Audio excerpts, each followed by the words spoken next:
ओम शांति। 30 मई 2021 की अव्यक्त मुरली।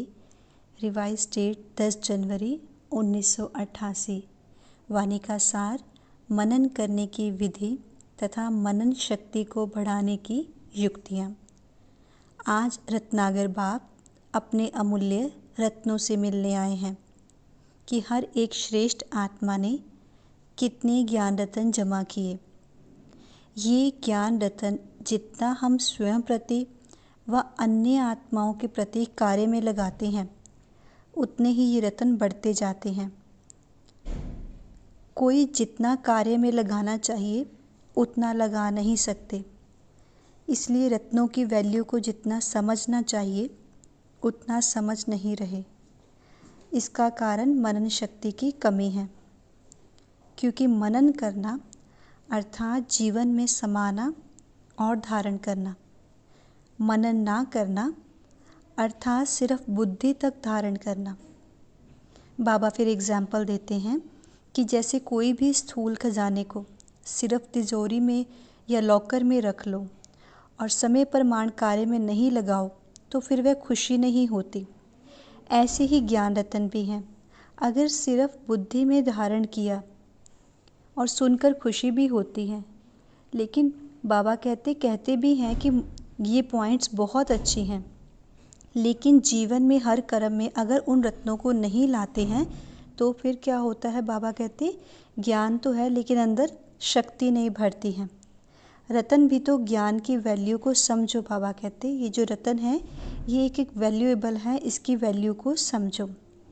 बाबा कहते जैसे दुनिया वाले भी कहते हैं, जो हमने शस्त्र आदि इतने बनाए हैं, अगर उसको समय प्रमाण यूज़ नहीं करते तो वो शस्त्र बेकार हो जाते हैं, उसकी उतनी वैल्यू नहीं रहती है। तो बाबा कहते उनका लाभ लेना अर्थात वैल्यू रखना। मनन शक्ति बाप के खजाने को अपना खजाना अनुभव कराने का आधार है। जैसे बाबा एग्जाम्पल देते हैं कि भोजन हजम होने से खून बन जाता है, क्योंकि भोजन अलग है और उसको जब हजम कर लेते हो तो वह खून के रूप में अपना बन जाता है। ऐसे मनन शक्ति से बाबा का खजाना सो मेरा खजाना, ये अपना अधिकार अपना खजाना अनुभव होता है। तो बाबा कहते सुनने के समय तो नशा रहता है। जब हम मुरली सुनते हैं या ज्ञान का कोई पॉइंट सुनते हैं तो सुनने समय तो नशा रहता है, लेकिन सदा क्यों नहीं रहता। अब इसका कारण बाबा ने बताया कि सदा मनन शक्ति को नहीं अपनाते हैं। आज मनन, बाबा कहते आज मनन किया लेकिन सदा काल का नहीं करते हैं। अब मनन शक्ति है क्या, बाबा वो क्लियरिफाई कर रहे हैं। मनन शक्ति अर्थात सागर के तले में जाकर अंतर्मुखी बन हर ज्ञान रत्न की गुहता में जाना, माना एक एक ज्ञान की पॉइंट की गहराई में जाना। सिर्फ रिपीट नहीं करना, लेकिन हर पॉइंट का राज क्या है और हर पॉइंट को किस समय किस विधि से कार्य में लगाना है, ये है मनन। बाबा कहते माया के भिन्न भिन्न विघ्नों के समय व प्रकृति के भिन्न भिन्न परिस्थितियों के समय काम में लगाकर देखो कि जो मैंने मनन किया इस परिस्थिति के प्रमाण या इस सिचुएशन के अकॉर्डिंग ये ज्ञान रत्न माया जीत बना सकते हैं, वह बनाने वाला है। ये प्रैक्टिकल में हुआ या नहीं, बाबा कहते चेक करो। फिर बाबा कहते हैं साइंस की बात बता रहे, जैसे साइंस वाले बहुत पावरफुल बॉम्ब्स बनाते हैं और समझते हैं इससे तो हम जीत ही लेंगे, लेकिन अगर यूज़ करने का ढंग ही नहीं आता तो पावरफुल बॉम्ब्स होते हुए भी यहाँ वहाँ ऐसे स्थान पर गिरता जो व्यर्थ चला जाता। तो कारण क्या हुआ कि यूज़ करने की विधि ठीक नहीं है। ऐसे ही एक एक जो ज्ञान का रत्न है बहुत वैल्यूएबल है, लेकिन बाबा कहते हैं आपको यूज़ करना आना चाहिए कि कौन सा ज्ञान रत्न किस समय कहाँ यूज़ करना है।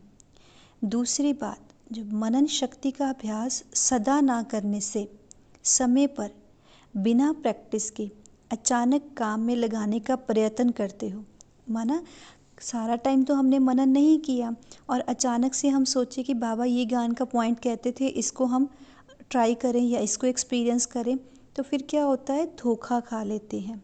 धोखा क्यों होता है? क्योंकि ज्ञान जो है वो अलबेलेपन के कारण बुद्धि तक ही रह जाता है, उसको प्रैक्टिकल में नहीं लाते।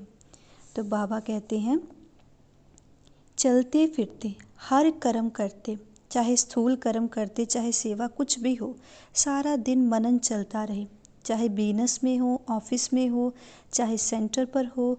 जिस समय बुद्धि थोड़ा सा भी फ्री हो तो मनन शक्ति के अभ्यास को बार बार दोहराओ। ऐसा समय अगर अपनी दिनचर्या में नोट करो तो बीच में बहुत टाइम मिलता है। मनन शक्ति के लिए कोई स्पेशल टाइम मिले तब प्रैक्टिस करेंगे, ऐसी बात नहीं कि हाँ फ्री टाइम मिलेगा तब ज्ञान का मनन करेंगे। बाबा कहते हैं तो चलते फिरते भी कर सकते हो। अगर एकांत का समय मिलता है तो बहुत अच्छा, और महीनता में जाए, हर पॉइंट के स्पष्टीकरण में जाओ कि अच्छा अगर बाबा ने ये पॉइंट कही है तो इसका मीनिंग क्या है। जितना विस्तार में जाएंगे बाबा कहते फिर उतना मज़ा आएगा, लेकिन हर पॉइंट के नशे में स्थित रहना है। फिर बाबा आगे एक बहुत अच्छी रमणीक बात बता रहे हैं कि जैसे कई स्वदर्शन चक्र चलाने में हंसते हैं ना, कि चक्कर क्या चलाएं, 5 मिनट में चक्कर पूरा हो जाता है। बाबा कहते जब स्थिति का अनुभव करना ही नहीं आता, सिर्फ रिपीट कर लेते हैं। रिपीट कैसे? कि सतयुग, त्रेता, द्वापर, कलयुग, इतने जन्म हैं, इतनी आयु, चलो ये सृष्टि चक्र पूरा हो गया, स्वदर्शन चक्र पूरा हुआ। लेकिन बाबा कहते स्वदर्शन चक्रधारी बनना अर्थात नॉलेजफुल और पावरफुल स्थिति का अनुभव करना, सिर्फ पॉइंट के नशे में नहीं रहना कि हमें तो पता है ये सारा स्वदर्शन चक्र क्या है, उसको एक्सपीरियंस भी करना। इसलिए बाबा कहते जब भी टाइम मिले तो आप क्या करो, मनन की प्रैक्टिस करो। मनन शक्ति से होगा क्या? एक तो बुद्धि बिजी रहेगी। जब बुद्धि बिजी रहेगी तो बाबा कहते स्वतः ही मायाजीत बन जाएंगे, क्योंकि जब बुद्धि बिजी है तो माया दूर से ही देख के भाग जाएगी।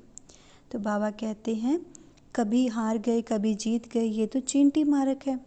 अब तो तीव्र पुरुषार्थ करने का समय है, उड़ने का समय है।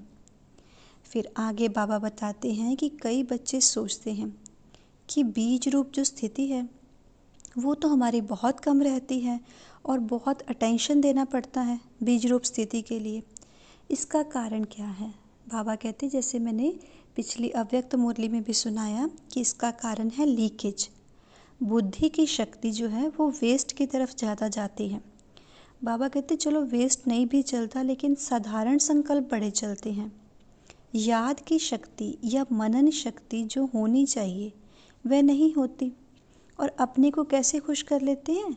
जब हम अपना सारा दिन का पोता मेल देखते हैं तो क्या कहते हैं, अच्छा आज कोई पाप कर्म नहीं हुआ, व्यर्थ नहीं चला, किसको दुख नहीं दिया। लेकिन बाबा कहते समर्थ संकल्प या शक्तिशाली याद कितनी रही?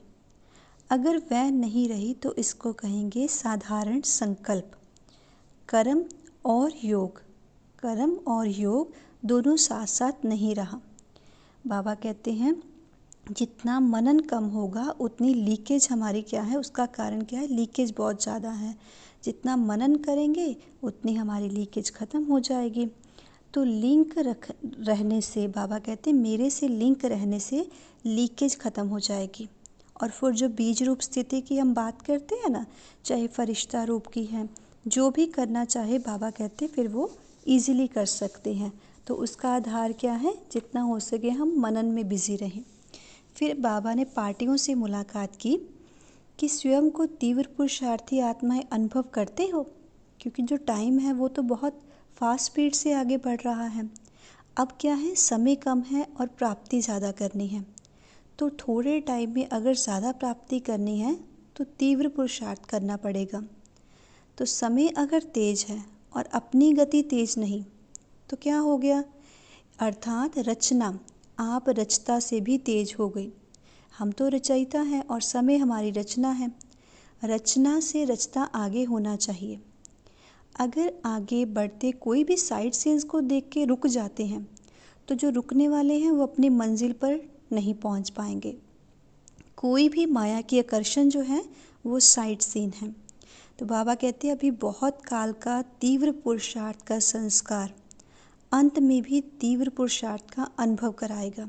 तो सदा तीव्र पुरुषार्थी भव। हे बाबा ने विदाई के समय दादी जानकी जी से बात की है। बाबा कहते देश विदेश में सेवा का उमंग उत्साह अच्छा है। जहाँ उमंग उत्साह है वहाँ सफलता भी होती है।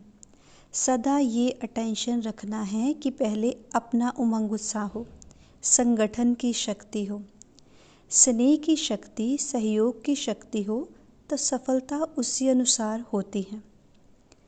वरदान दिया बाबा ने, तोड़ना, मोड़ना और जोड़ना, इन तीनों शब्दों की स्मृति द्वारा सदा विजयी भव। तो विजयी कैसे बनना है? सबसे पहले तोड़ना। क्या तोड़ना है? कर्म बंधन। फिर मोड़ना। मोड़ना क्या है? अपने संस्कार स्वभाव को। और तीसरा है जोड़ना, एक भाव से सर्व संबंध। अगर ये 3 शब्द पूर्ण रूप से हम अपना लें तो संपूर्ण विजयी बन जाएंगे। इसके लिए सदा ये याद रहे कि जो भी इन आँखों से विनाशी चीज़ें देखते हैं वह सब विनाश हुई पड़ी हैं। उन्हें देखते हुए भी नए संबंध, नई सृष्टि को देखते रहो तो कभी हार नहीं हो सकती।